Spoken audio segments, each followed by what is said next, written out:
जिले की हर खबर सबसे पहले आप तक पहुंचाने का वादा, बस यही है एक इरादा। आज ही लगाए अपना पद्मेश डिजिटल सेटअप बॉक्स। नमस्कार, आप देख रहे हैं पद्मेश 24/7। चलिए रुक करते हैं हेडलाइन का। मामा के साथ वनगंगा नदी घूमने आया 13 वर्षीय भांजा नदी में डूबा। जल स्तर अधिक होने से नहीं चला बच्चे का पता। नाबालिग से दुष्कर्म और ब्लैकमेल करने के आरोप में आरोपी युवक को न्यायालय ने सुनाया 25 वर्ष का कारावास। कार्य में लापरवाही पर कलेक्टर डॉक्टर गिरीश मिश्रा ने 3 पटवारी, तहसीलदार के रीडर सहित तहसीलदार पर की कार्रवाई। 6 घंटे की बारिश ने खोली शहर के भीतर नगरपालिका की व्यवस्थाओं की पोल। निचले इलाकों में बनी जल भराव की स्थिति। मंगलवार और बुधवार को हुई झमाझम बारिश से वारासुनी लालबर्रा मार्ग रहा 12 घंटे तक बंद। कोविड वैक्सीन को लेकर फैली अफवाह से वैक्सीन सेंटर पर बड़ी लोगों की भीड़, समझा इसके बाद घर लौटे लोग। उप स्वास्थ्य केंद्र बगदरा के सामने जल भराव होने के कारण केंद्र में कार्यरत कर्मचारियों को काफी दिक्कतों का सामना करना पड़ रहा है। स्वास्थ्य विभाग के द्वारा ग्रामीण क्षेत्रों में रहने वाले लोगों को सुविधा प्रदान करने के लिए बगदरा में उप स्वास्थ्य केंद्र स्थापित किया गया था, लेकिन ठेकेदार के द्वारा भरण न डाले जाने के कारण जल भराव के हालात पैदा हो रहे, जिससे कर्मचारी काफी परेशान हैं।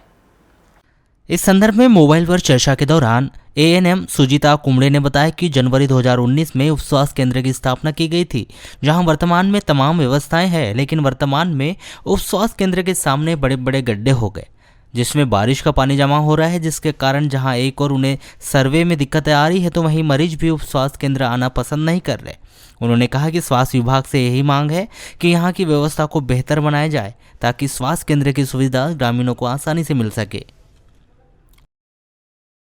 नगर मुख्यालय से लगे ग्राम पंचायत कोसमी के वार्ड नंबर 10 बंदर झिरिया स्थित बने रेलवे अंडरब्रिज में पानी भरा होने के कारण लोगों को आने जाने में खासी दिक्कतों का सामना करना पड़ रहा है, जिसको लेकर लोगों में बहुत अधिक आक्रोश है। मंगलवार की शाम से ही इस रेलवे अंडरब्रिज में घुटने से भी ज्यादा पानी भरा हुआ है। यहाँ से आने जाने में पैदल सवार व्यक्ति ही नहीं, वाहन चालकों को भी परेशान होना पड़ रहा है।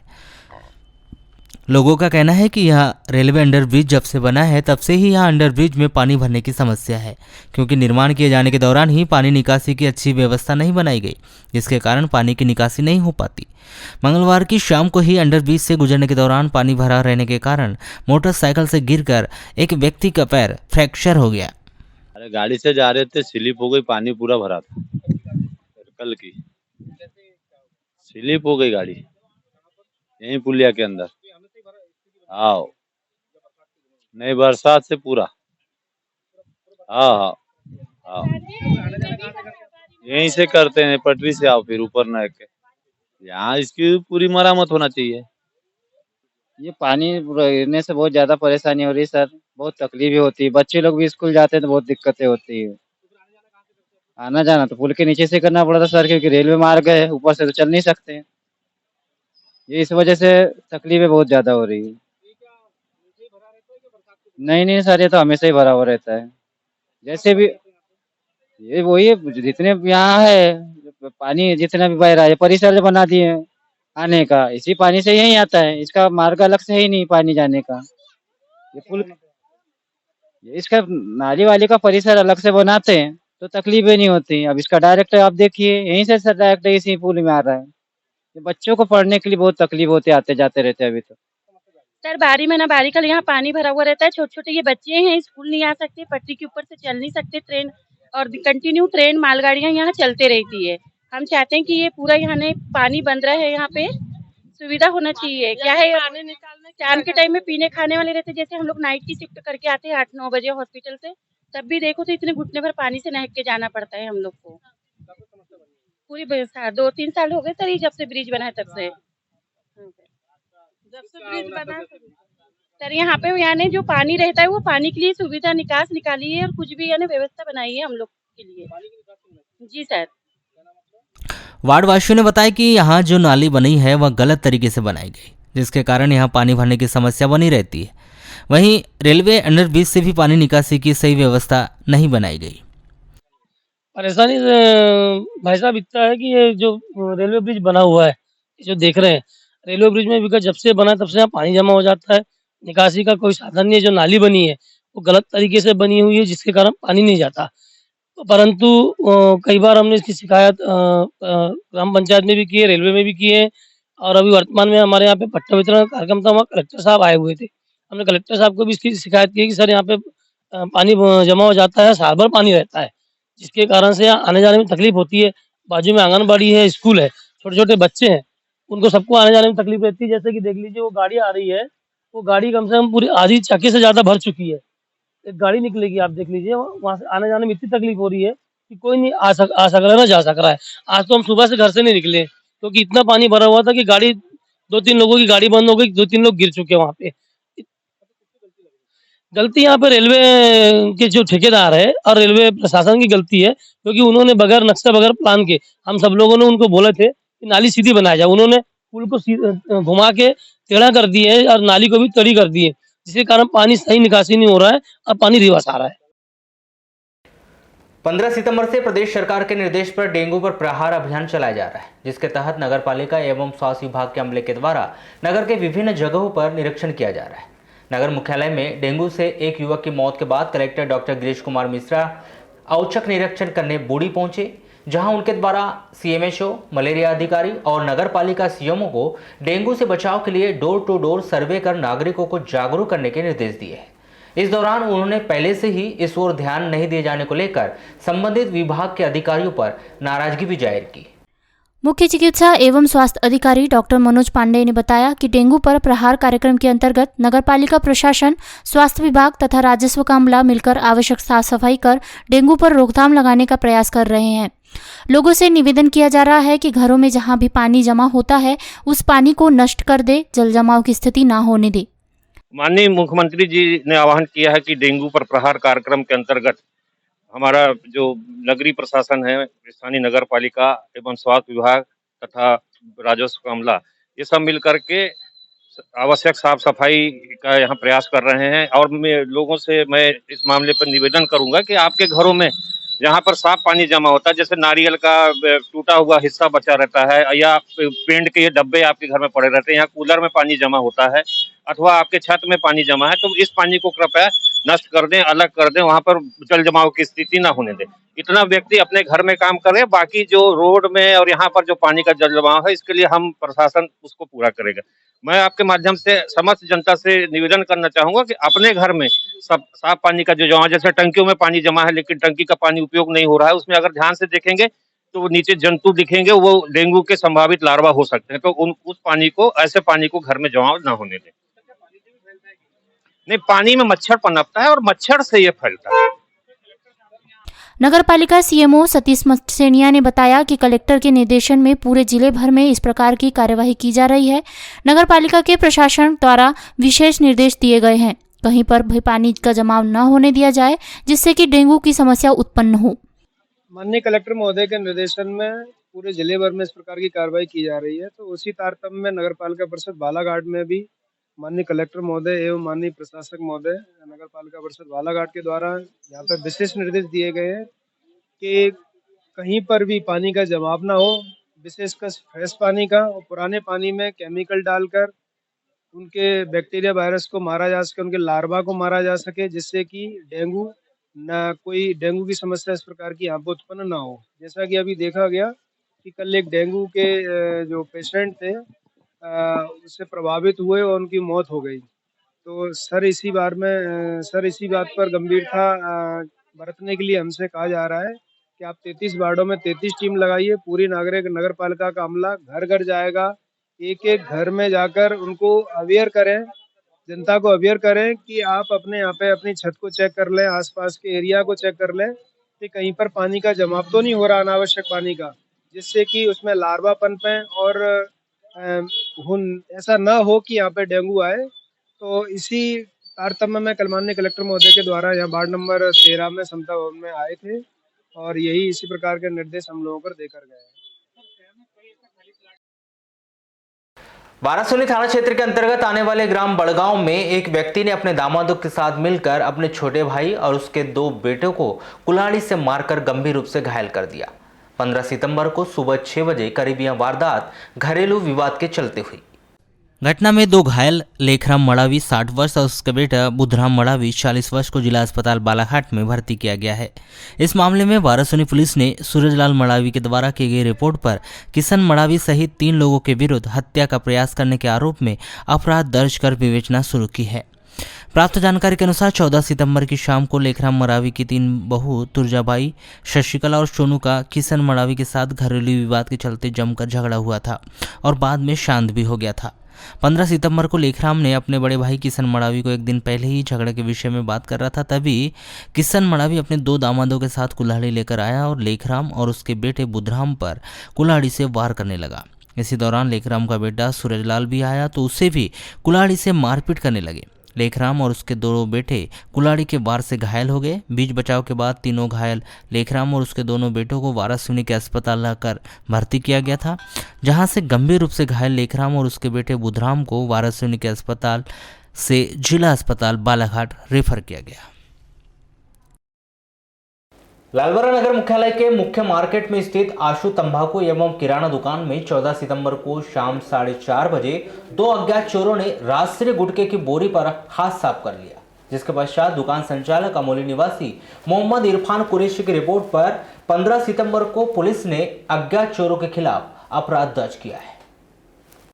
मामले की जानकारी मिलने पर दुकान पहुंची पद्मेश 24/7 की टीम से चर्चा में दुकान संचालक मोहम्मद इरफान कुरैशी ने बताया कि उनके आशु तंबाकू एवं किराना मर्चेंट नाम से दुकान है, जिसका संचालन वे व उनके भाई मोहम्मद आशिफ और मोहम्मद शाहिद कुरैशी करते हैं।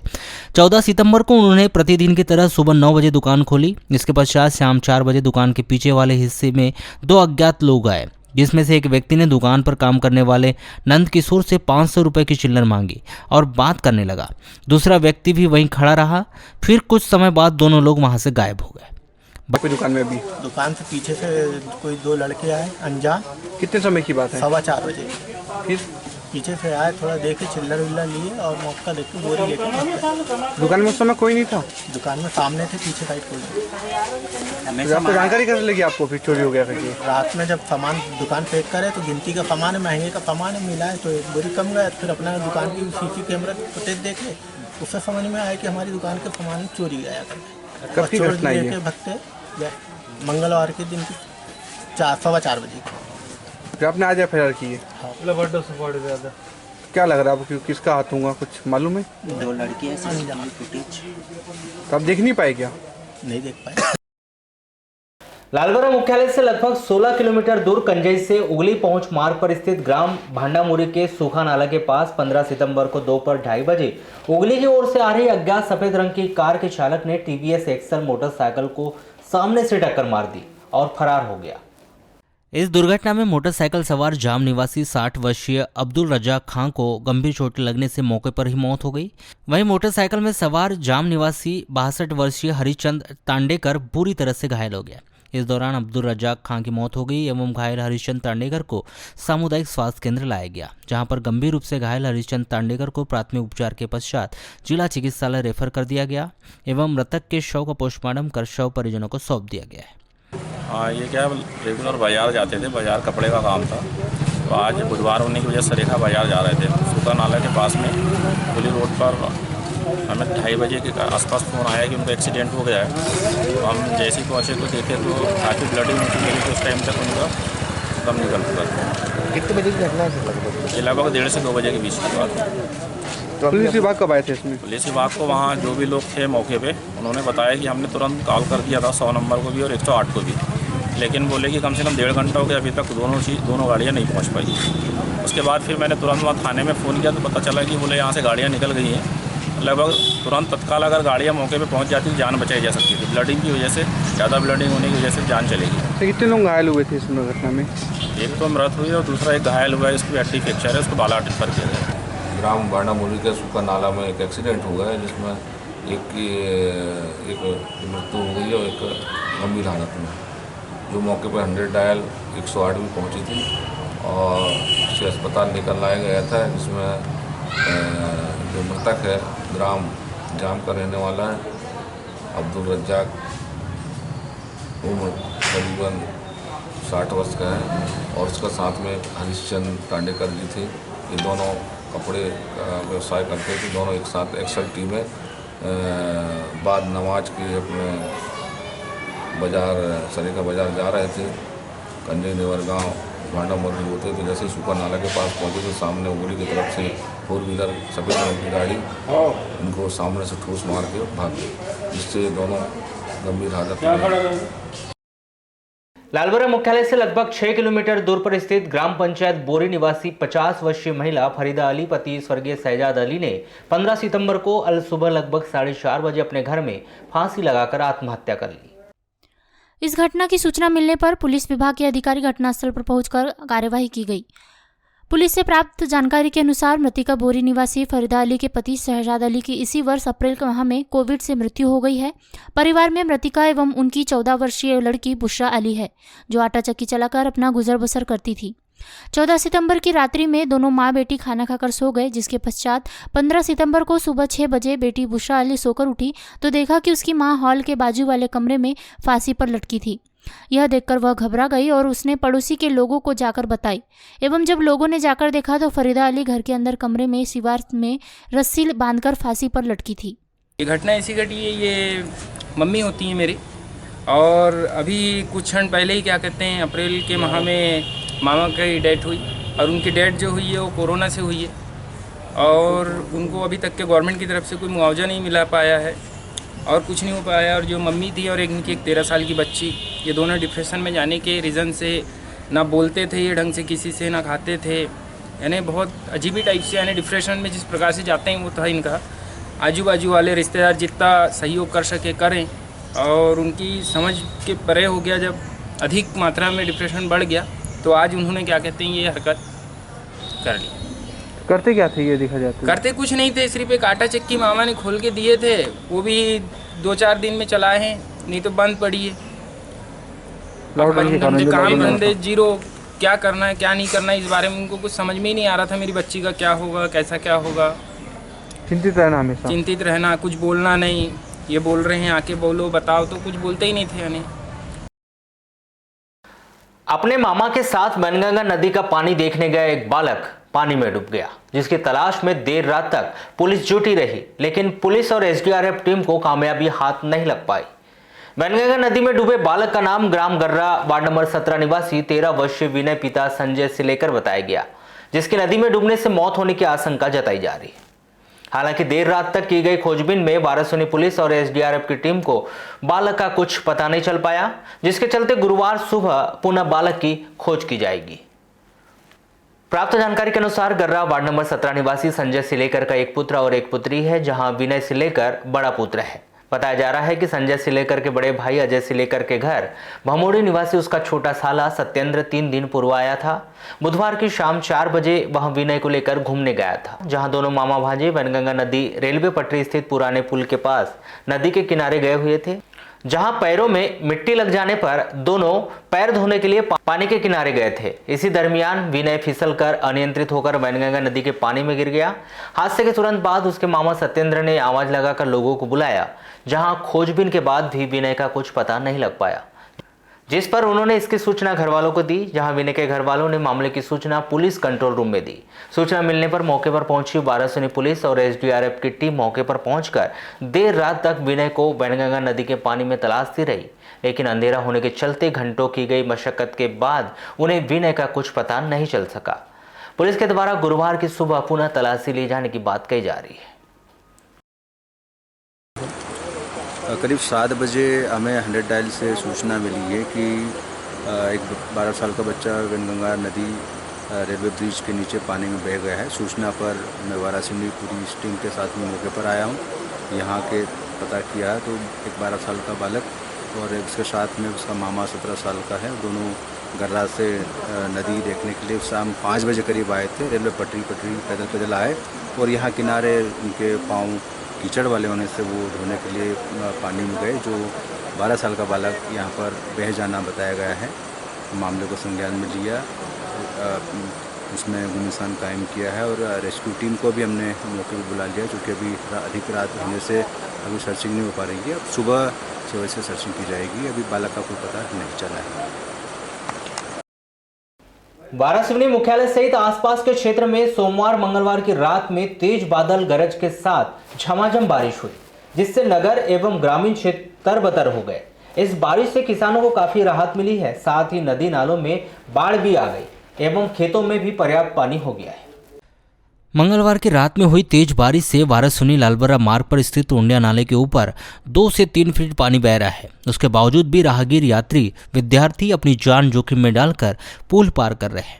वहीं यात्री बस, स्कूल बस चालक भी यात्री एवं बच्चों के जान को जोखिम में डालकर बस पार करवाया गया। MBL कंपनी के द्वारा विगत वर्ष पूर्व वारासिवनी लालबर्रा मार्ग का निर्माण कार्य करवाया गया है और मार्ग की ऊंचाई तो उक्त कंपनी के द्वारा बढ़ा दी गई, लेकिन पुल की ऊंचाई नहीं बढ़ाई गई, जिसके कारण लगातार 2 से 3 घंटे तेज बारिश होने के बाद टोंडिया नाले के ऊपर से पानी बहने लगता है और आवागमन बाधित हो जाता है। बुधवार को दोपहर बाद आवागमन बाधित हो गया, जिसके बाद से लालबर्रा, नेवरगांव, खमरिया एवं वारासिवनी आने जाने वाले यात्री, विद्यार्थी एवं राहगीरों को सरंडी एवं गर्रा होते हुए आना पड़ा। इस दौरान उन्हें काफ़ी परेशानियों का सामना करना पड़ा। ग्रामीण जन, राहगीर व यात्रियों ने शासन प्रशासन से टोंडिया नाले की ऊंचाई बढ़ाने की मांग की, ताकि यह समस्या से निजात मिल सके। ये बाढ़ तो हमेशा आती रहती है और अभी इस वर्ष पहली बार बाढ़ आई हुई है, लेकिन अभी कम से कम यहाँ पर 2 फीट पानी है पुलिया के ऊपर, है ना। और ये बाढ़ अगर बारिश नहीं होगी तो कम से कम तो रात के 10 से 11 बजे तक की बाढ़ चलेगी, पानी नहीं होगा कम इससे।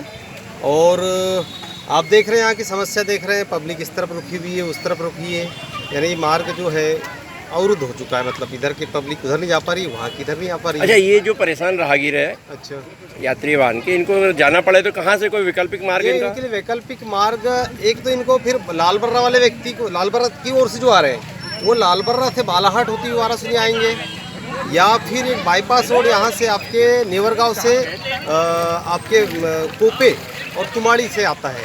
अगर वहाँ पर पानी नहीं होगा तो वहाँ से आ सकते हैं। सर, वहाँ पानी ना फिलहाल तो अभी सब पानी बढ़ रहा है, संभावना कम दिख रही है अपने को उतरने की, ना जल्दी उतरने की संभावना कम दिख रही है अपने को। हाँ, संभावना कम है, मतलब जल्दी उतर जाएगा। 3-4 घंटे बारिश मतलब अगर नहीं होगी तो बराबर पानी कम हो जाएगा इसका। लेकिन